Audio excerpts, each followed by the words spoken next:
ఇంకా ప్రశాంత్ రెడ్డి గారు హరీష్ రావు గారు చెప్తే ట్రాప్లో పడకుండా కొంత బీసీల పరంగా చిత్తశుద్ధితో ఉండమని కోరుతా ఉన్నాను.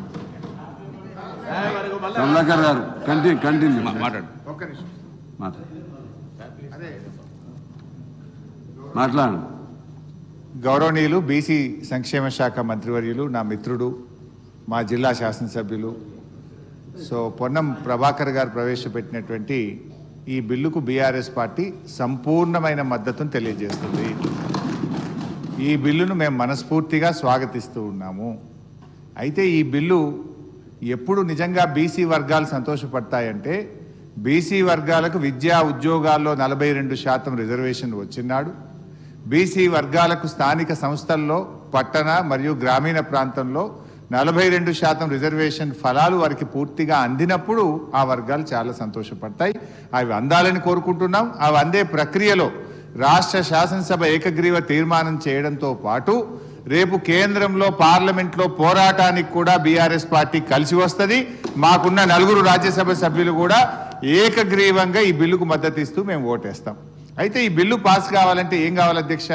రాహుల్ గాంధీ గారు ఇలా ప్రధాన ప్రతిపక్ష నాయకుడు, 100 మంది ఎంపీలు ఉన్నారు. వారు మరి ఈ బిల్లు మీద ఒత్తిడి తేవడానికి పార్లమెంట్లో వారు కృషి చేయాల్సినటువంటి అవసరం ఉంది. దానికోసం వారిని గట్టిగా రాహుల్ గాంధీ గారు ఇలా పూనుకోవాల్సినటువంటి అవసరం ఉంది. అయితే మా మిత్రులు పొన్నం ప్రభాకర్ గారు మేమేదో మిస్గైడ్ చేస్తున్నాం అనేటువంటి మాట మాట్లాడినరు. అది కరెక్ట్ కాదు.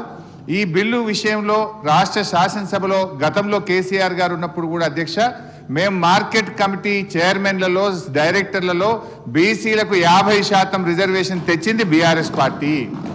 అదేవిధంగా బీసీల విషయం వైన్స్లో మొట్టమొదటిసారిగా ఈ దేశంలో ఎక్కడ లేని విధంగా మా గౌడన్నల కోసం మరి గీత కార్మికులకు వైన్ షాప్ల అలాట్మెంట్లో కూడా రిజర్వేషన్ తెచ్చింది బీఆర్ఎస్ ప్రభుత్వము. ఇట్లా మేము కొన్ని కార్యక్రమాలు చేసినాం. అయితే మేమేమంటున్నామంటే, ఈ బిల్లులో ఒక 2 విషయాలు మీ చేతిలో ఉన్నది. ఇది దీంట్లో కేంద్రం పర్మిషన్ అవసరం లేదు, ఢిల్లీ అనుమతి కోసం వేచి చూడాల్సిన అవసరం లేదు. రేపో మాపో బడ్జెట్ పెడుతున్నాం కనుక మేము ఈ బిల్లులో 3 అంశాలు మా గంగుల కమలాకర్ అన్న చెప్పినటువంటి విషయాల్లో ఇందులో మనం పెద్ద బేసిజాలకు పోవాల్సిన అవసరం లేదు. బీసీల మీద మీకు నిజంగా చిత్తశుద్ధి ఉంటే, బీసీల మీద మీకు నిజమైనటువంటి ప్రేమ ఉంటే 3 అంశాలు ఈ బిల్లులో చేర్చమని బీఆర్ఎస్ పార్టీ తరఫున అమెండ్మెంట్ ఇచ్చాం. ఆ 3 అంశాలు కొత్తవేం కావు, కాంగ్రెస్ పార్టీ గతంలో ఇచ్చినటువంటి హామీ. అందులో మొట్టమొదటిది గౌరవనీయులు గంగుల గారు చెప్పినట్టు 42% ప్రభుత్వ కాంట్రాక్ట్లలో బీసీలకు రిజర్వేషన్ చేస్తూ ఈ బిల్లులో చేర్చండి. దీంట్లో ఇలా ఢిల్లీ పర్మిషన్ అవసరం లేదు, ఎవరు పర్మిషన్ అవసరం లేదు. రేపటి నుంచే ప్రతి కాంట్రాక్ట్ లో బీసీలకు రిజర్వేషన్ వచ్చే అవకాశం ఉంది. ఇది మీరు ఎన్నికల సమయంలో బీసీలకు ఇచ్చిన హామీ. దీన్ని దయచేసి దాంట్లో చేర్చాలని చెప్పి కోరుతున్నాం. నంబర్ 1. ఒకటే నిమిషం సార్.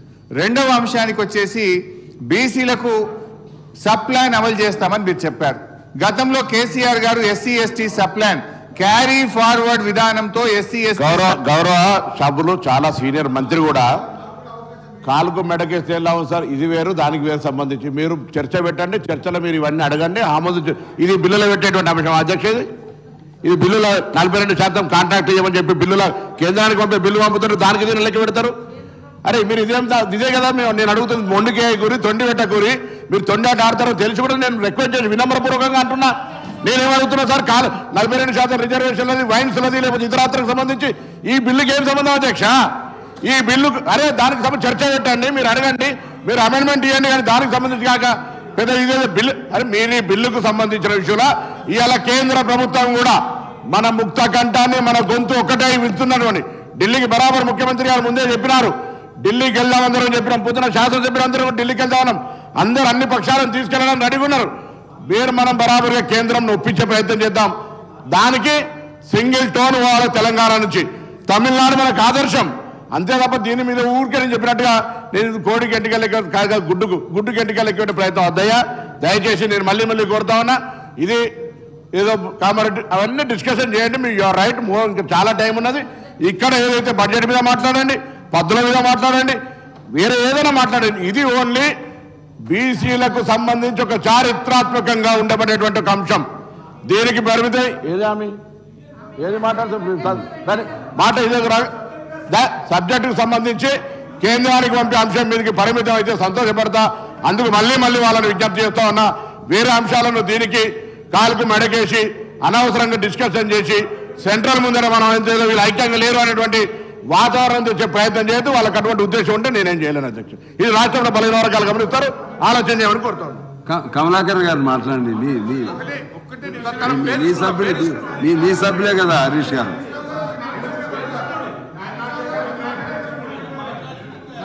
ఏలే మరలా ఇద్దరు మీరే, సబ్జెక్ట్ ఒకటే. కమలాకర్ గారు దానికి ఆథరైజ్డ్ కాబట్టి మాట్లాడండి.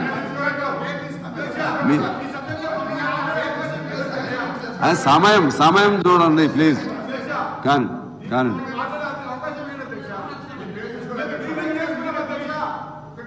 ఓకే సార్, గౌరవనీయులు పొన్నం ప్రభాకర్ గారికి వినమ్రపూర్వకంగా నేను మనవి చేస్తున్నది ఏంటంటే, ఈ బిల్లుకు బీఆర్ఎస్ పార్టీ సంపూర్ణమైన మద్దతునిస్తుంది, స్వాగతిస్తుంది. ఈ బిల్లు విషయంలో మీరు అఖిల పక్షాన్ని ఢిల్లీ తీసుకుపోతే మీతో పాటు రావడానికి ఏ పోరాటానికైనా బీఆర్ఎస్ పార్టీ సిద్ధంగా ఉంది. అయితే ఈ విషయం ఢిల్లీ చేతుల్లో ఉంది. అప్పటిదాకా వేచి చూడకుండా మేము అంటున్న దానికి మీరు బేసిజాలకు పోవాల్సిన అవసరం లేదు. సింపుల్ గా ఈ బిల్లులో 3 అమెండ్మెంట్లు అడుగుతున్నాం. బీసీ సబ్ ప్లాన్ ను ఈ ఆర్థిక సంవత్సరంలో పెట్టే బడ్జెట్ లో బీసీ సబ్ ప్లాన్ ను మీరు ఇచ్చిన మాట ప్రకారంగా ఈ బిల్లులో చేర్చండి. బీసీ సబ్ ప్లాన్ ను పెట్టండి. బడ్జెట్ లో 20,000 కోట్ల రూపాయల నిధులు పెట్టండి.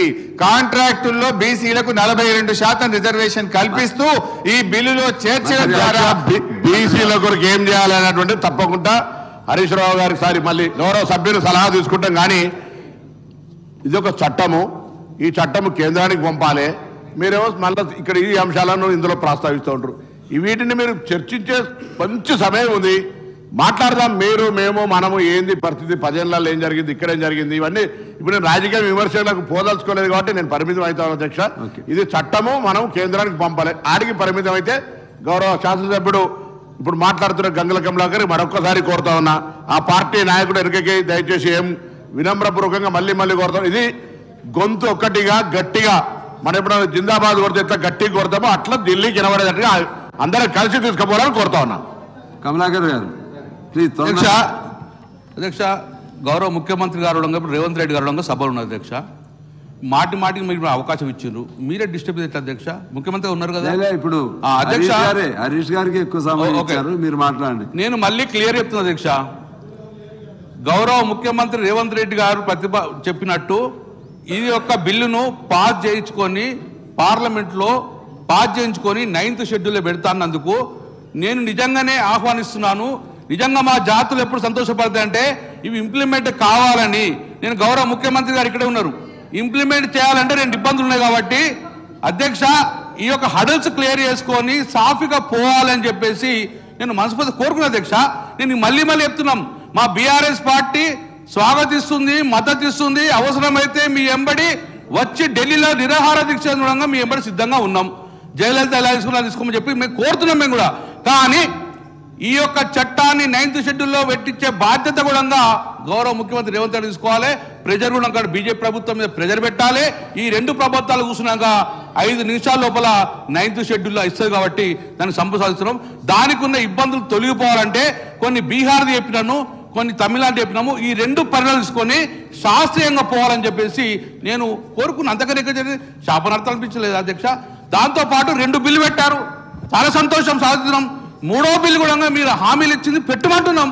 అది తప్పు కాదు కదా, మీరేగా ఒప్పుకున్నది, దాని తప్పు కాదు కదా, అది పెట్టమని రిక్వెస్ట్ చేస్తున్నాం. ముఖ్యమంత్రి ఉన్నారు కదా, ముఖ్యమంత్రి డిసైడ్ చేసుకుంటారు, ముఖ్యమంత్రి డిసైడ్ చేస్తారు కదా. నేనేమంటున్నా, దీనికి సంపూర్ణ మద్దతు గౌరవ ముఖ్యమంత్రి గారు రేవంత్ రెడ్డి గారు ఎప్పుడు రమ్మంటే అప్పుడు మా పార్టీ పక్షాన్ని వచ్చి డెఫినెట్గా పోరాటం చేస్తాము మా బీసీ బిడ్డల కోసము. ఎందుకంటే ఆ రోజు విపి సింగ్ గారు అగ్రవర్ణాలు అయినా కూడా తీసుకున్నారు, బీసీది జయలలిత గారు ఇస్తున్నారు, మీరు తీసుకుని సాధిస్తున్నాం. కానీ ఇంప్లిమెంటేషన్లో ఇదే చిత్తశుద్ధి ప్రదర్శించాలని చెప్పేసి మీ ద్వారా గౌరవ ముఖ్యమంత్రి గారిని ఈ ప్రభుత్వాన్ని కోరుకున్నారు అధ్యక్షత. Okay, thank you.